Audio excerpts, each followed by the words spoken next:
মৰমৰ ছাত্ৰ-ছাত্ৰীসকল তোমালোক সকলোকে আমাৰ এই চেনেলটোলৈ পুনৰবাৰ স্বাগতম জনাইছোঁ। বহুতো ছাত্ৰ-ছাত্ৰীয়ে সুধি আছিলে যে ছাৰ আমাৰ এনুৱেল এক্সাম আহি আছে, গতিকে বিজ্ঞানৰ আমাক কি ইম্পৰ্টেণ্ট হয় সেইখিনি আমাক অলপমান কৈ দিব লাগে যে কি আহিব পাৰে। এতিয়া মেইন কথাটো হ'ল কি তোমালোকৰ যিবিলাক এনুৱেল এক্সাম, ঠিক আছে, ক্লাছ 8ৰ যি এনুৱেল এক্সাম, সেই এনুৱেল এক্সামৰ প্ৰশ্ন আগত কিছুমান স্কুলত সন্মানীয় ছাৰ বাইদেউসকলে নিজে কাটি দিয়ে, কিছুমানৰ ডিষ্ট্ৰিক্ট লেভেলত কুৱেশ্যন পেপাৰবোৰ কাটে। গতিকে তোমালোকৰ ছাৰ বাইদেৱে নিশ্চয় তোমালোকক কৈছে যে এইকেইটা চেপ্টাৰ আহিব। কোনো ডিষ্ট্ৰিক্টৰ কোনো ছাত্ৰ-ছাত্ৰীয়ে কৈছে যে আমাক আমাৰ ছাৰ বাইদেউসকলে গোটেইকেইটা চেপ্টাৰে চাবলৈ গৈছে।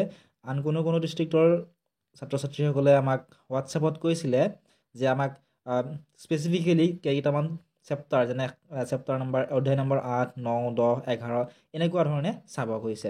ঠিক আছে, গতিকে যিকেইটা চেপ্টাৰ তোমালোকক চাব কৈছে ইয়াৰ পৰা তোমালোকে চাব লাগিব। কোনটো চেপ্টাৰৰ কি চাব লাগিব গোটেইখিনি মই তোমালোকক অলপমান বুজাই দিবলৈ চেষ্টা কৰিম। ভিডিঅ'টি শেষলৈকে চাই থাকা। লগতে তোমালোকে কোনখন স্কুলত পঢ়া, স্কুলখনৰ নাম আৰু কোনকেইটা চেপ্টাৰ তোমালোকক স্কুলত পঢ়িবলৈ দিছে বা পৰীক্ষাৰ কাৰণে চাই যাবলৈ দিছে আমাক কমেণ্ট ছেকশ্যনত জনোৱা। অধ্যায় নম্বৰ 1, শস্য উৎপাদন আৰু ব্যৱস্থাপনা, ক্ৰপ প্ৰডাকশ্যন এণ্ড মেনেজমেণ্ট। এই অধ্যায়টিৰ ইম্পৰ্টেণ্ট হৈছে, মনত ৰাখিবা কিন্তু তোমালোকে যে তোমালোকৰ এইবাৰৰ প্ৰশ্ন কাকতত বহুতো কুৱেশ্যন ভিতৰৰ পৰা তোমালোকক দিব। ঠিক আছে, ইয়াৰে মেইন হৈছে তোমালোকৰ বাবে ইম্পৰ্টেণ্ট খাৰিফ শস্য আৰু ৰবি শস্য। এইখিনি তোমালোকৰ বহুত বেছি ইম্পৰ্টেণ্ট হয়। যিসকল ছাত্ৰ-ছাত্ৰীয়ে এতিয়ালৈকে এইখিনি পঢ়া নাই এইখিনি তোমালোকে পঢ়িবা। লগতে খাৰিফ শস্য আৰু ৰবি শস্যৰ যি উদাহৰণ এইখিনি তোমালোকে ভালদৰে মনত ৰাখিবা। পৰীক্ষাত তোমালোক খাৰিফ শস্যৰ এনেকৈ স্পেচিফিকেলি দিব পাৰে যে খাৰিফ শস্যৰ উদাহৰণ দিয়া বা তোমালোক ৰবি শস্যৰ উদাহৰণ দিব পাৰে। ঠিক আছে, গতিকে এনেকুৱা ধৰণে তোমালোকে মনত ৰাখিবা আৰু খাৰিফ শস্য আৰু ৰবি শস্য কাক বোলে সেইখিনি তোমালোকে চাই যাবা। ঠিক আছে, নেক্সট তোমালোকৰ MCQ টাইপৰ এটা কুৱেশ্যন তোমালোকক দিব পাৰে, এইখিনি তোমালোকে চাবা। ঠিক আছে, যিটো পৰম্পৰাগত খেতি কৰা পদ্ধতি বা কৃষি পদ্ধতি যিটো, এইটো তোমালোকক ওলট পালটকৈ দিব পাৰে, তোমালোক ক্ৰম অনুসৰি লিখিবলৈ দিব পাৰে। এইখিনি তোমালোকে ষ্টেপ বাই ষ্টেপ, যেনে প্ৰথমতে কি কৰিব লাগে, মাটিখিনি চহাব লাগে, তাৰপিছত বীজ সিঁচিব লাগে, এইখিনি ষ্টেপ বাই ষ্টেপ তোমালোকে মনত ৰাখিবা। নিশ্চয় তোমালোকে জানাই, কাৰণ খেতি বাতি কৰা তোমালোকে প্ৰত্যেকেই দেখা পায়ে থাকা। গতিকে এইখিনি তোমালোকৰ বাবে ইম্পৰ্টেণ্ট এই পাঠটিৰ পৰা। নেক্সট তোমালোকে ইয়াৰ পৰা এইটো কুৱেশ্যন চাবা যে খেতিয়কসকলে কেৱল উৎপাদনক্ষম বীজহে কিহৰ কাৰণে নিৰ্বাচন কৰে। এইটো কুৱেশ্যন তোমালোকৰ পৰীক্ষাত আহিব পাৰে। ঠিক আছে, তাৰপিছত পৰম্পৰাগত সঁজুলিৰ বিষয়ে এইখিনি তোমালোকে পঢ়িবা, এইখিনি তোমালোকৰ বাবে ইম্পৰ্টেণ্ট হয়। নেক্সট সাৰৰ বিষয়ে তোমালোকে চাবা, এইটো বহুত বেছি ইম্পৰ্টেণ্ট হয়, প্ৰায়ে তোমালোকৰ পৰীক্ষাত আহি থাকে। জৈৱিক সাৰ আৰু ৰাসায়নিক সাৰৰ মাজত থকা পাৰ্থক্য।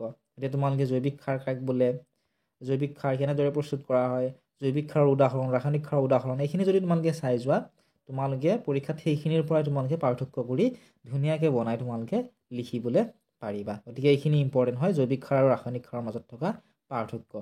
এইখিনিত ধুনীয়াকৈ দি থোৱা আছে পাৰ্থক্যখিনি, অলপমান তোমালোকে ভালদৰে পঢ়িবা, পঢ়িলে তোমালোকে নিজেই লিখিবলৈ পাৰিবা। যেনে জৈৱিক সাৰ ঘৰতে প্ৰস্তুত কৰা হয়, ৰাসায়নিক সাৰ কাৰখানাত প্ৰস্তুত কৰা হয়, এনেকুৱা ধৰণে। ঠিক আছে, ইয়াতে তোমালোকক ধুনীয়াকৈ দি থোৱাও আছে এইখিনিত তালিকা 1.1ত। ইয়াৰ পৰা তোমালোকে 3টা পইণ্ট চাই গ'লে তোমালোকৰ পৰীক্ষাত আহিবই পৰীক্ষাত, গতিকে তোমালোকে সেইখিনি লিখিব পাৰিবা। লগতে জৈৱিক সাৰ ব্যৱহাৰ কৰাৰ সুবিধাসমূহ, কিহৰ কাৰণে আমি জৈৱিক সাৰ ব্যৱহাৰ কৰিব লাগে, জৈৱিক সাৰ ব্যৱহাৰ কৰিলে কি হয়, এইখিনি তোমালোকে মনত ৰাখিবলৈ চেষ্টা কৰিবা। পেজ নম্বৰ হৈছে 7ৰ ধুনীয়াকৈ দি থোৱা আছে। ঠিক আছে, নেক্সট তোমালোকৰ ইয়াৰে ইম্পৰ্টেণ্ট হৈছে অপতৃণৰ পৰা, অপতৃণ নিয়ন্ত্ৰণ বা অপতৃণ কি হয় এইখিনি তোমালোকৰ ইয়াতে দি থোৱা আছে। যেনে ধৰা আমি যেতিয়া খেতি বাতি কৰোঁ, খেতি পথাৰত যেনে ধান খেতি কৰিলোঁ, ধান খেতি কৰিলে আমি কি কৰোঁ, তাত পানী দিওঁ বা সাৰ আমি তাত প্ৰয়োগ কৰোঁ, জৈৱিক সাৰ হওক ৰাসায়নিক সাৰ। তাত কিছুমান অলাগতিয়াল বস্তু গছে, সেইবোৰক কি বুলি কোৱা হয়, অপতৃণ বুলি কোৱা হয়। গতিকে সেই অপতৃণবোৰ নাশ কৰাটো অতি প্ৰয়োজনীয়। ঠিক আছে, গতিকে তোমালোকে মনত ৰাখিবা। নেক্সট তোমালোকে চাবা এইখিনি 1.9ত থকা শস্যৰ মজুতকৰণ। ঠিক আছে, খেতিখিনি কৰিলেতো নহ'ব, সেই খেতি বাতি কৰাৰ পিছত যিখিনি ফচল ওলায় সেইখিনি আমি ভালদৰে মজুত কৰিব লাগিব, তেতিয়াহে সেইখিনি অণুজীৱৰ পৰা বা কীট পতংগৰ পৰা আমি ৰক্ষা কৰিব পাৰিম। সেইখিনি তোমালোকে মনত ৰাখিবা। ঠিক আছে, ইয়াৰ ৰিলেটেড কুৱেশ্যন প্ৰায়ে তোমালোকৰ পৰীক্ষাত আহি থাকে। ভিতৰৰ কুৱেশ্যন কি আহিব পাৰে তোমালোক কৈ দিলোঁ। যদি এই চেপ্টাৰটোৰ পৰা তোমালোকৰ কুৱেশ্যন আহিব বুলি কৈছে সন্মানীয় ছাৰ বাইদেউসকলে, ইয়াৰে তোমালোকে 1 নম্বৰত থকা যি দুই এটা তোমালোকে চাই যাবা এইটোৱে বেছি ইম্পৰ্টেণ্ট যে শস্য সিঁচাৰ আগতে মাটিডৰা কি কৰা হয় চহোৱা হয় এইটো তোমালোকৰ বেছি ইম্পৰ্টেণ্ট হয় আৰু নষ্ট হোৱা বীজবোৰ কি হৈ থাকে পানীত উপঙি থাকে ঠিক আছে তাৰপিছত ইম্পৰ্টেণ্ট হৈছে 3 নম্বৰটো প্ৰত্যেকৰে দুটাকৈ উদাহৰণ দিয়া আৰু দফা লিখাৰ বা চমুকৈ লিখিব দিব পাৰে মৰণা মৰা এইটো তোমালোকৰ বাবে ইম্পৰ্টেণ্ট হয় তাৰপিছত ইয়াৰে ইম্পৰ্টেণ্ট হৈছে অপতৃণ কি ইহঁতক কেনেকৈ নিয়ন্ত্ৰণ কৰিব পাৰি এইটো কুৱেশ্যন তোমালোকৰ বাবে ইম্পৰ্টেণ্ট নেক্সট তোমালোকে পাবা অধ্যায় নম্বৰ 2 অনুজীৱ মিত্ৰ আৰু শত্ৰু মাইক্ৰ অৰ্গেনিজমছ ফ্ৰেণ্ড এণ্ড ইয়াৰে তোমালোকৰ বাবে ইম্পৰ্টেণ্ট হৈছে যে অনুজীৱবোৰক কেইটা ভাগত ভাগ কৰা হৈছে আৰু সেই ভাগকেইটা কি কি ইয়াত ধুনীয়াকৈ দি থোৱা আছে এইখিনি তোমালোকে পঢ়িবা নেক্সট তোমালোকে মিত্ৰ অনুজীৱৰ বিষয়ে পঢ়ি যাবা এইখিনি যে পাউৰুটি প্ৰস্তুতকৰণৰ ডেছ ব্যৱহাৰ কৰা হয় খালী ঠাই তোমালোকক বিয়াত ধুনীয়াকৈ বনাই দিব পাৰে এইখিনি তোমালোকে পঢ়িবা দৈ আৰু পাউৰুটি প্ৰস্তুতকৰণৰ ৰিলেটেড কুৱেশ্যন প্ৰায়ে তোমালোকৰ পৰীক্ষাত আহি থাকে আৰু কিনবনৰ আৱিষ্কাৰক কোন আছিল এইটো লুই পেষ্টিয়ৰে 1857 চনত কিনবন আৱিষ্কাৰ কৰিছিল এইখিনি চাবা তাৰপিছত তোমালোকৰ বাবে ইম্পৰ্টেণ্ট হৈছে ইয়াতে থকা মাইকী এনফিলিছ মহৰ বিষয়ে তোমালোকে পঢ়ি যাবা তোমালোকৰ বাবে ইম্পৰ্টেণ্ট হয় ঠিক আছে মেলেৰিয়া কিহৰ কাৰণে হয় পেজ নম্বৰ 23 ধুনীয়াকৈ দি থোৱা আছে তাৰপিছত তোমালোকৰ ইয়াৰ পৰা এটা কুৱেশ্যন MCQ টাইপৰ কুৱেশ্যন এটা তোমালোকৰ এইখিনিৰ পৰা বনাই দিব পাৰে ঠিক আছে যেনে মানুহৰ যেনেকৈ সৰু আই কিহৰ কাৰণে হয় বা কেনেকৈ বিয়পে এইখিনি তোমালোকে চাব লাগিব